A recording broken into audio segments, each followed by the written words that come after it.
BJP. Kanjikuzhi panchayat കമ്മിറ്റിയുടെ ആഭിമുഖ്യത്തിൽ നിശ ശില്പശാല സംഘടിപ്പിച്ചു. ബി.ജെ.പി. ദേശീയ കൗൺസിൽ അംഗം വെള്ളിയാകുളം പരമേശ്വരൻ ഉദ്ഘാടനം ചെയ്തു. മാറാത്തത് ഇനിയും മാറുമെന്ന മുദ്രാവാക്യമുയർത്തി ബി.ജെ.പി. കഞ്ഞിക്കുഴി പഞ്ചായത്ത് കമ്മിറ്റിയുടെ ആഭിമുഖ്യത്തിൽ നിശ ശില്പശാല സംഘടിപ്പിച്ചു. ബി.ജെ.പി. ദേശീയ കൗൺസിൽ അംഗം വെള്ളിയാകുളം പരമേശ്വരൻ ശില്പശാല ഉദ്ഘാടനം ചെയ്തു. കഞ്ഞിക്കുഴി വനസ്വർഗം യുവരശ്മി ഓഡിറ്റോറിയത്തിലാണ് ശില്പശാല നടന്നത്. ചെറുവാരണം മണ്ഡലം പ്രസിഡന്റ് എം.വി. സുഗുണൻ അധ്യക്ഷത വഹിച്ചു. Kanjikuzhi area president T. Pushkaran സ്വാഗതവും ജില്ലാ വൈസ് പ്രസിഡന്റ് സുമി ഷാബു നന്ദിയും പറഞ്ഞു. സി. മധുസൂദനൻ, എം.ഇ. രാമചന്ദ്രൻ എന്നിവർ ക്ലാസിന് നേതൃത്വം നൽകി.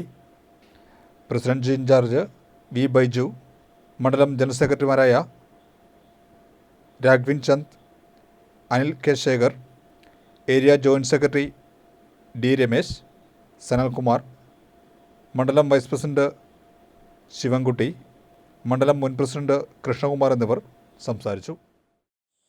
5 പേരടങ്ങുന്ന പഞ്ചായത്തിലെ വാർഡുകളിൽ, അത് പുതിയതായി രൂപീകരിക്കപ്പെട്ട വാർഡുകളിൽ 5 പേരുടെ ലിസ്റ്റ് തയ്യാറാക്കി.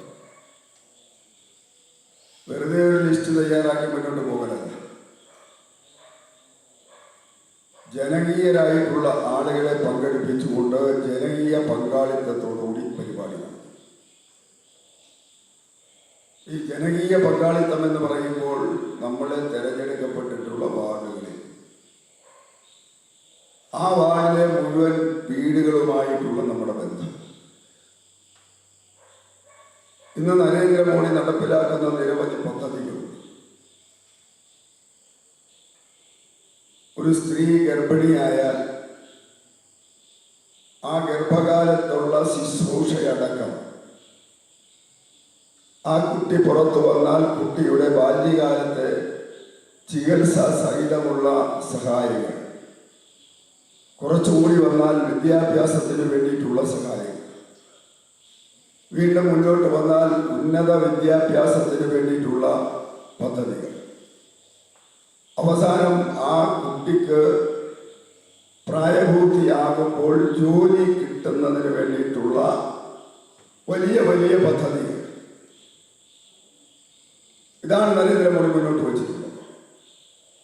ഈ പദ്ധതികളെ നമ്മൾ ജനങ്ങളിൽ എത്തിക്കണം. അതുപോലെ തന്നെ നരേന്ദ്രമോദി ചെയ്തു. അധികാരത്തിൽ വന്നപ്പോൾ അദ്ദേഹം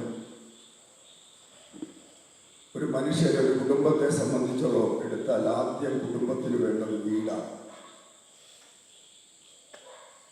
അതുകൊണ്ട് ഇന്ത്യ മഹാരാജ്യത്തെ മുഴുവൻ ആളുകൾക്കും വീട് കൊടുക്കുന്നതിന് വേണ്ടിയിട്ട് പ്രധാനമന്ത്രി ആവാസ് യോജന എന്ന് പറയുന്ന പദ്ധതി അദ്ദേഹം നടപ്പിലാക്കി. അങ്ങനെ വീടുകൾ കൊടുത്തുകൊണ്ടിരിക്കും. ലക്ഷക്കണക്കിന് വീടുകൾ 10 വർഷം കൊണ്ട് നരേന്ദ്രമോദി ജനങ്ങൾക്ക് കൊടുത്തു.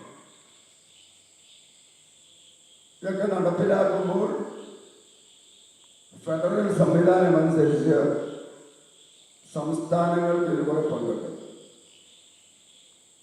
ആ സംസ്ഥാനങ്ങളുടെ പങ്ക് നിർവഹിക്കാൻ കേരളത്തിലെ സംസ്ഥാന ഗവൺമെന്റ്